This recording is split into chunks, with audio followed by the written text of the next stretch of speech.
Shalom, selamat pagi. Nah, puji Tuhan, kita hari ini masih bertemu kembali. Kita mau sama-sama belajar pagi ini tentang Allah sumber kekuatanku. Ya, ini di materi kelas 4 semester 2 di pembelajaran 5. Dan nanti kita juga akan belajar di bab 6 yaitu mengapa bergantung kepada Allah. Jadi hari ini kita akan belajar dua materi sekaligus yang saling berhubungan, ya. Baik, mari kita siapkan diri kita untuk kita boleh bersama-sama belajar. Sebelumnya yuk kita mau berdoa dulu. Terus jangan lupa nanti siapkan Alkitab, buku materi atau LKS-nya, juga buku catatan buku tugas. Yuk kita berdoa dulu. Tuhan Yesus, kami bersyukur buat pagi ini kami mau sama-sama belajar bagaimana Tuhan adalah sumber kekuatan kami dan kami boleh belajar untuk mengandalkan Tuhan. Tolong kami supaya kami mengerti. Terima kasih Tuhan, dalam nama Tuhan Yesus kami sudah berdoa. Amin. Ya, hari ini kita mau langsung aja, kita akan belajar tentang Allah sumber kekuatan. Ya. Nah, sebelumnya kita akan baca dulu di Filipi 4 ayat 13. Ya, kita akan baca bersama-sama. 1, 2, 3. Segala perkara dapat kutanggung di dalam Dia yang memberi kekuatan kepadaku. Filipi 4 ayat 13. Jadi segala sesuatu, segala perkara itu bisa kita tanggung di dalam siapa? Di dalam Dia, yaitu siapa? Tuhan. Di dalam Tuhan sendiri yang memberi kekuatan kepada kita. Jadi kita hanya bisa menanggung segala sesuatu karena kekuatan dari Tuhan. Nah, Tuhan itu adalah Tuhan yang berkuasa atas seluruh hidup manusia.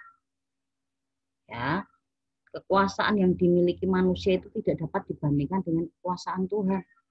Kenapa? Ya karena manusia itu serba terbatas, sedangkan Allah itu Allah yang sanggup melakukan jauh lebih besar daripada yang manusia bisa lakukan. Bahkan hal yang mustahil pun Tuhan bisa lakukan. Itulah Allah yang maha kuasa. Ya, dia disebutnya Allah maha kuasa karena memang dia di atas segala-galanya. Dia punya kuasa atas apapun, atas segala sesuatu, termasuk atas hidup manusia. Nah, Tuhan tidak suka jika kekuasaan yang diberikan Tuhan kepada manusia itu disalahgunakan, apalagi untuk menindas orang-orang lemah, tidak berdaya. Kenapa? Karena sekarang banyak orang ketika dia jadi pemimpin, ketika dia jadi orang yang punya kuasa, tapi justru menyalahgunakan kekuasaan itu. Ada yang contohnya nih, ada yang digunakan untuk korupsi, ada yang digunakan untuk memeras orang lain, ada yang digunakan untuk memaksakan kehendak terhadap orang lain. Ya, itu Tuhan nggak mau, itu termasuk penyalahgunaan. Nah, pada waktu itu Israel juga mengalami hal yang sama, ya, bahwa ada banyak orang yang mereka itu menyalahgunakan kekuasaan, menyalahgunakan kekuatan yang dari Tuhan. Nah, makanya apa? Tuhan mengutus Nabi Mika. Nah, Nabi Mika ini diutus untuk memberitakan tentang kasih Tuhan yang menyelamatkan bangsa Israel. Nah, nama Mika itu singkatan dari Mikaya, yang berarti siapakah seperti Yahweh. Jadi sebenarnya Mika ini Tuhan mau dipakai untuk menggambarkan siapa yang seperti Tuhan, bahwa Tuhan itu maha pengasih, tetapi sekaligus Allah yang adil. Dia mengasihi umatnya, tapi tidak suka ketika umatnya menggunakan kekuasaannya untuk menindas orang lain. Ya. Mika ini berasal dari Moreshet, sebuah kota kecil di kaki bukit perbukitan di Yehuda. Nah, Mika ini adalah seorang nabi yang sangat dekat dengan rakyat yang menderita. Jadi dia lebih banyak hidup dengan rakyat, umat Tuhan, penduduk yang memang mereka itu hidupnya dalam penderitaan. Ya. Mika menikmati hidup pada zaman Yotam, Ahaz, Hizkia, yaitu raja-raja Yehuda. Nah, ayah Nabi Mika bernama Yimla. Nabi Mika itu menentang beberapa hal yang dilakukan oleh para pemimpin Yehuda dan Yerusalem yang mereka melakukan ketidakadilan. Ya, mereka menyalahgunakan kekuasaannya. Contohnya nih, yang pertama, ya, ketidakadilannya apa? Adanya korupsi. Jadi korupsi tidak hanya pada zaman sekarang, tapi zaman dahulu pun ternyata sudah ada korupsi. Ya, kemudian ada keserakahan, ada penindasan, ya. Kemudian mereka mulai apa? Merampok. Ya, mereka mementingkan dirinya sendiri. Kemudian apa? Menyalahgunakan kekuasaannya untuk apa? Memperkaya dirinya sendiri. Jadi pada akhirnya orang-orang miskin itu menjadi korban keserakahan para penguasa. Gitu. Para penguasanya tidak memanfaatkan kekuasaannya dengan wibawa, tapi justru merampok, memojokkan orang miskin. Nah, tetapi Tuhan itu menyatakan kasih-Nya berulang-ulang kali kepada bangsa Israel supaya mereka kembali kepada Tuhan. Ya. Nabi Mika percaya bahwa ketika bangsa Israel ini akan kembali kepada Tuhan, bertobat kepada Tuhan, minta ampun, maka Tuhan akan mengampuni mereka dan menerima mereka kembali. Ya. Makanya di Mika 7 ayat 7 sampai 11 kita bisa lihat di situ adalah nyanyian dan doa yang penuh harapan kepada Tuhan supaya Tuhan mengampuni dan menerima orang Israel. Ya. Apa isinya? Yang pertama, Mika menunggu karena Tuhan mendengar dan menyelamatkan ketika dia minta tolong. Jadi Mika ini menunggu Tuhan untuk Tuhan itu mendengar dan menyelamatkan. Ya. Yang kedua, Tuhan akan membawa umatnya melewati masa-masa yang berat. Artinya apa? Israel tidak akan ditinggalkan. Kemudian Israel harus bersabar dalam penghukuman karena Allah akan membawa mereka melewati masa-masa gelap itu.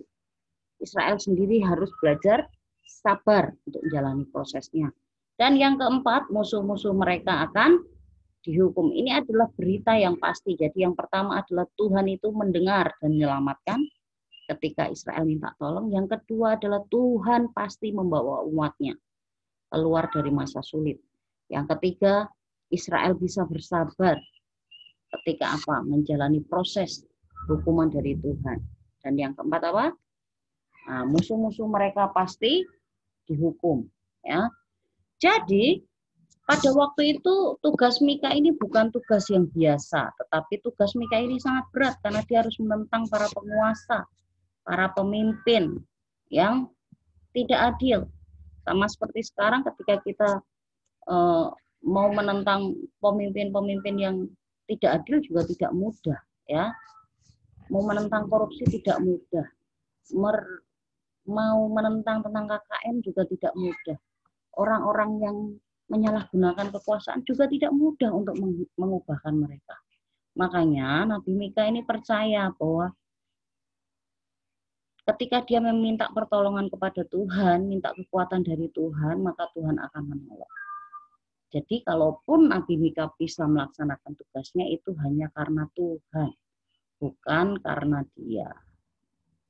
Nah, sekarang buat kita nih, yuk kita pikirin, kita renungkan bahwa ternyata apa? Kisah ini mengingatkan kepada kita bahwa kita masih punya kelemahan dan dosa. Tetapi percayalah, Tuhan akan memberikan apa? Pertolongan dan kekuatan kepadamu. Kenapa? Karena Tuhan adalah sumber pertolongan dan sumber kekuatan. Jadi bagian kita adalah percayalah bahwa Tuhan pasti menolong dan menguatkan kita. Ya. Makanya di bab yang ke-6 kita akan belajar tentang bagaimana kita bergantung kepada Tuhan. Karena tanpa pertolongan Tuhan kita tidak mungkin bisa melakukan apapun. Makanya kita harus menyerahkan seluruh hidup kita untuk bergantung kepada Allah semata-mata. Ya. Tanpa Tuhan manusia ini tidak ada artinya. Betul ya. Nah, makanya kita akan langsung berlanjut di bab yang ke-6 ya. Mengapa kita bergantung kepada Allah? Nah, kita baca dulu di ayat 1 ayat yang ke-1. Jadi di bab 6 ini kita akan belajar dari pribadi Ayub. Nanti kita banyak baca ayat dari Ayub 1 maupun di Ayub 42 ya. Oke, kita baca dulu Ayub 1 ayat 1. Ada seorang laki-laki di tanah Uz bernama Ayub. Orang itu saleh dan jujur. Ia takut akan Allah dan menjauhi kejahatan. Ayub 1 ayat 8-nya kita langsung lompat ya. Lalu bertanyalah Tuhan kepada iblis, apakah engkau memperhatikan hambaku Ayub? Sebab tiada seorang pun di bumi ini seperti dia, yang demikian saleh dan jujur, yang takut akan Allah dan menjauhi kejahatan. Siapakah Ayub ini? Nah, tadi kita sudah lihat dari dua pernyataan ayat itu, bahwa sebenarnya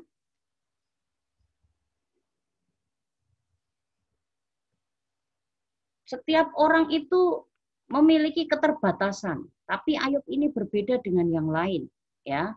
Sampai Tuhan sendiri berkata, apakah engkau melihat hambaku Ayub yang sedemikian saleh, sedemikian jujur, sedemikian takut akan Tuhan, yang sedemikian apa? Menjauhi kejahatan. Nah, kenapa Ayub bisa menjadi sedemikian luar biasa? Karena satu, karena Ayub ini bergantung kepada Tuhan. Sehingga apa? Ketika ada masalah, ketika ada apapun, kamu bisa baca nanti di kisah Ayub, bagaimana dia selalu berdoa kepada Tuhan dan bertindak dengan iman dan percaya bahwa Tuhan akan menolong hidupnya. Itu yang dia lakukan dan itu yang menjadikan dia luar biasa. Sampai dia bisa jadi orang yang apa? Saleh, jujur, takut akan Tuhan, menjauhi kejahatan. Bahkan Tuhan berkata sendiri, tidak ada seorang pun yang seperti dia. Nah, kenapa sih kalau kita harus bergantung kepada Tuhan? Nah, kenapa Allah telah menciptakan kita dengan memberi nafas kehidupan? Ya, kita harus bergantung kepada Tuhan ya karena kita hanya sekedar ciptaan. Ya, Tuhan sudah memberi kepada kita nafas hidup. Jadi hidup mati kita juga di tangan Tuhan, ya, bukan di tangan yang lainnya. Kemudian apa? Kita tidak bisa menyelamatkan diri kita dari dosa. Nah, coba teman-teman bayangin, kalau misalnya kamu ada di sebuah lumpur hisap, ya, semakin kamu bergerak, kamu akan semakin apa? Terhisap ke dalam, kamu akan semakin tenggelam. Nah, yang bisa menyelamatkan dia apa? Ya orang menariknya keluar dari lumpur itu. Siapa yang bisa menarik keluar? Ya orang yang tidak ada di dalam lumpur itu. Nah, sama seperti itu. Lumpur hisap itu adalah gambaran dari dosa. Kita nggak bisa menyelamatkan diri kita sendiri. Kita butuh Tuhan Yesus yang tidak berdosa itu untuk membawa kita keluar. Makanya kita harus bergantung total kepada Tuhan. Ya. Kemudian Allah itu adalah satu-satunya sumber pertolongan yang setia. Nah, kita sudah belajar dari sebelumnya ya, materi yang tadi yang kelima, bahwa Allah itu sumber kekuatan dan pertolongan. Jadi memang yang bisa menolong kita dengan segala kondisi kita hanyalah Tuhan. Ya. Kemudian hanya Allah yang bisa mencukupi kebutuhanmu. Makanya firman Tuhan katakan Allahku akan memenuhi segala keperluanku menurut kekayaan dan kemuliaannya di dalam Kristus Yesus. Jadi yang sanggup memenuhi semua kebutuhan kita siapa? Allah. Nah, hanya Allah yang bisa melindungi, memimpin, menghibur, dan menguatkan kita. Jadi Allah ini bisa dibilang kenapa kita harus bergantung kepadanya karena dia segala-galanya untuk kita. Tanpa Tuhan, manusia tidak ada artinya. Tanpa Tuhan, manusia tidak bisa melakukan apapun. Nah, kita akan belajar dari Ayub nih. Yang pertama, Ayub itu taat dan setia kepada Allah, ya. Taat dan setia kepada Allah. Nah, tadi kita sudah lihat di atas bagaimana Ayub ini hidup apa? saleh, jujur, takut akan Tuhan, dan menjauhi kejahatan. Yang kedua apa? Kita lihat bahwa kondisi Ayub itu orang yang sangat diberkati Tuhan. Dia kaya raya, ya, sangat kaya raya. Terus terkemuka, artinya terkenal di kota Uz, ya.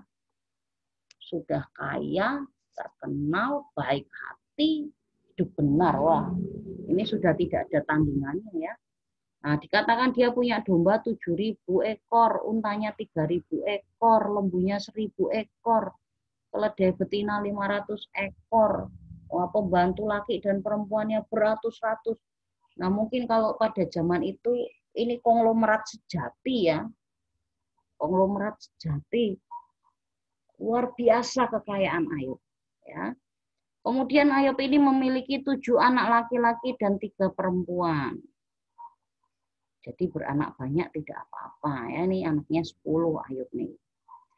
Kemudian kalau dari sisi karakternya Pak Ayub itu tidak sombong, sangat baik, murah hati, suka menolong yang miskin, hidupnya saleh dan jujur.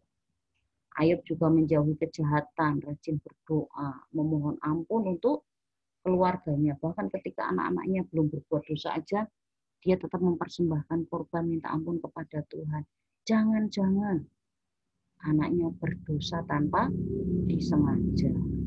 Nah, ini semua membuktikan bahwa Ayub ini sangat bergantung kepada Allah. Maka Allah juga sangat apa? Memberkati dan melindungi dia, ya, melindungi Ayub. Nah, makanya Pak Iblis ini tidak bisa menghancurkan hidup Ayub kecuali dia minta izin dulu kepada Tuhan, ya. Kenapa? Ya karena Ayub itu hidupnya taat setia kepada Allah dan sangat saleh, takut akan Tuhannya luar biasa, ya. Makanya apa? Iblis minta izin kepada Tuhan untuk bisa mencobai Ayub. Dan ternyata apa? Allah pun memberi izin untuk Ayub dicobai, bahkan diambil berkat-berkatnya, ya. Diambil berkat-berkat Tuhan itu dari hidup Ayub. Kenapa? Karena iblis ini menuduh. Ya kalau bagaimana Ayub tidak taat kepadamu, nggak takut akan Tuhan, orang hidupnya aja kau berkati luar biasa, mungkin bahasa gampangnya gitu, ya. Coba kalau semua harta benda dan semua yang dia miliki itu diambil, pasti dia mengutukimu ya Tuhan, gitu. Itu bahasanya mungkin, ya, dalam bahasa yang sehari-hari sederhananya seperti itu. Nah, kita lihat di Ayub 1 ayat 12. Maka firman Tuhan kepada iblis. Nah, segala yang diponyainya ada dalam kuasamu. Hanya janganlah engkau mengulurkan tanganmu terhadap dia. Kemudian pergilah iblis dari hadapan Tuhan. Ini adalah waktu di mana Tuhan memberi izin akhirnya. Ya wes, gak apa-apa. Ambilan semua, ya. Semua yang dimiliki Ayub ada dalam kuasamu. Yang penting jangan bunuh dia. Oh, itu bahasanya gitu, ya.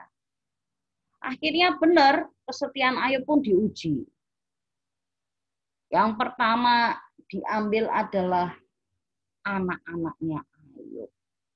Jadi ketika mereka semua sedang berpesta, berkumpul di rumah anak yang sulung, nah, ternyata terjadi apa? Angin ribut. Dan akhirnya apa? Robohlah bangunan tempat tinggalnya dan semuanya mati. Dalam satu hari kehilangan 10 anak. Ini sungguh-sungguh menghancurkan hati Ayub. Dia sangat bersedih. Tetapi dia tetap tidak mengutuki Tuhan. Ya. Dia tetap tidak mengutuki Tuhan. Dia tidak menyalahkan Tuhan. Wow, luar biasa, ya.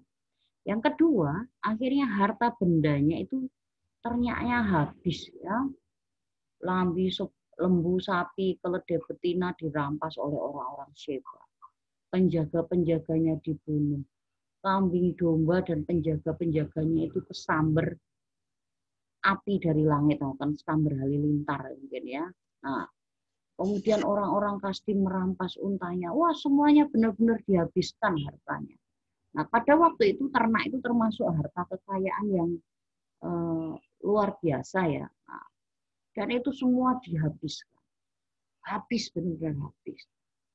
Jadi bisa dibilang konglomeratnya langsung bangkrut.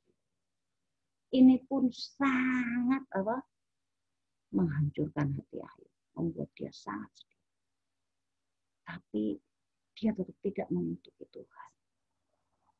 Ini ajaibnya, ya. Karena dia tetap percaya bahwa Allah itu Allah yang luar biasa mengasihi dia. Yang ketiga akhirnya apa? Ketika anaknya udah diambil, Ayub tetap percaya kepada Tuhan. Hartanya diambil, Ayub tetap percaya kepada Tuhan. Akhirnya apa? Iblis mencobai dengan apa? Menghancurkan tubuh Ayub. Ya. Jadi akhirnya apa? Iblis itu memberikan sakit parah yang sangat busuk di seluruh tubuhnya. Dia sangat kesakitan, bahwa dikatakan untuk garuknya aja itu harus pakai pecahan beling. Oh, ini saking luar biasanya. Dia luar biasa kesakitan. Sampai akhirnya apa? Istrinya itu ngomong, udahlah kamu tinggalin Tuhan lah. Kamu kutuki aja Tuhanmu. Ngapain kamu percaya sama Tuhan? Anakmu sudah mati, hartamu habis, sekarang hidupmu juga berpenyakitan. Kamu bentar lagi mati, udahlah tinggalin Tuhan. Tapi akhirnya apa? Ayub ini tetap tidak mau loh. Dia tetap nggak mau ninggalin Tuhan. Tapi dia justru duduk, dia ambil abu, ditaruh di atas kepalanya. Itu biasanya tanda dia menyesal, dia sedih, ya.